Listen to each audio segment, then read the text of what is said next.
Boas-vindas a Os Faraós Gregos.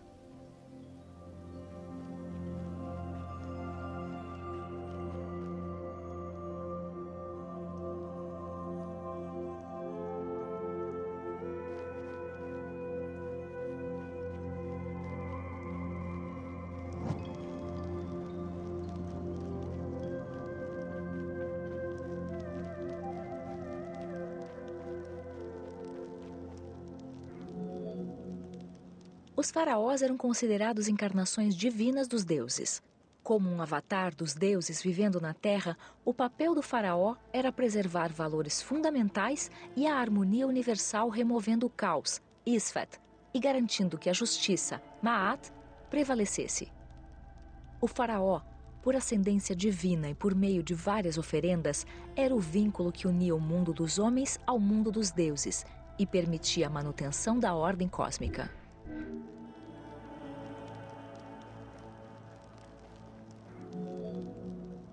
A dinastia ptolemaica reinou sobre o Egito de 305 a.C. a 30 a.C.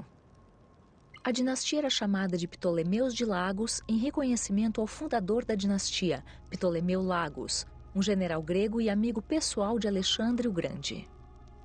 Embora fosse macedônio, Ptolemeu Lagos entendia que para ser aceito pelo povo egípcio teria que adotar as suas tradições. Prestes a assumir o título de faraó, mudou seu nome para Ptolemeu I Sóter, significando Salvador.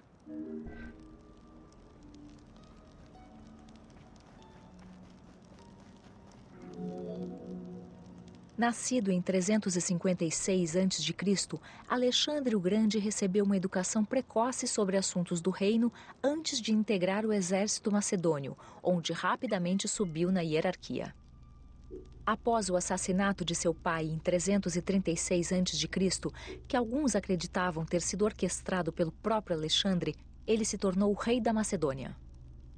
Governante de um reino unificado e líder de um grande exército, Alexandre se voltou para as conquistas.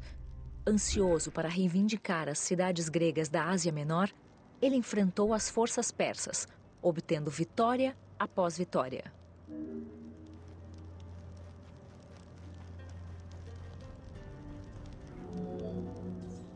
Mesmo vitorioso, Alexandre o Grande seguiu avançando, sitiando cidade após cidade, até chegar ao Egito, onde os persas foram derrotados mais uma vez.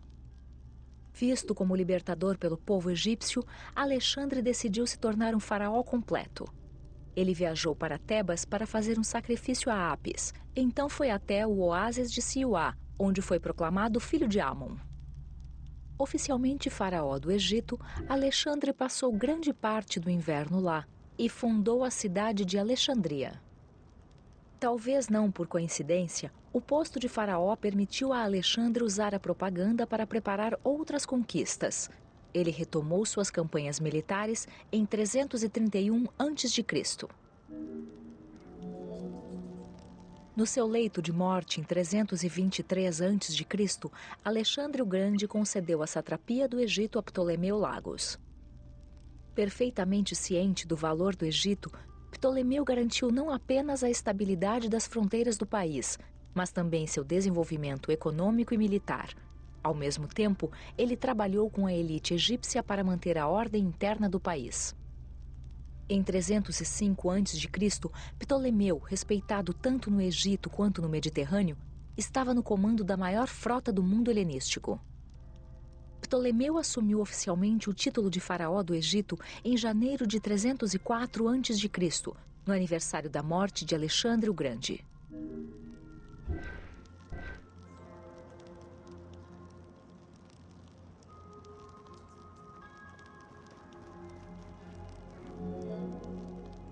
Alexandre morreu na Babilônia em 323 a.C. Seus restos mortais foram depositados em um sarcófago de ouro e então dentro de outro. O caixão foi transportado em uma carruagem dourada e ornamentada com pedras preciosas, puxada por 64 mulas com coroas de ouro.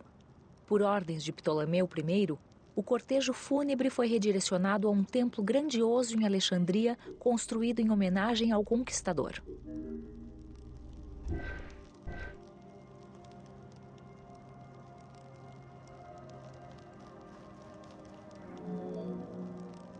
Júlio César visitou a tumba de Alexandre ao conquistar Alexandria e, dizem, o imperador romano Augusto colocou flores sobre ela.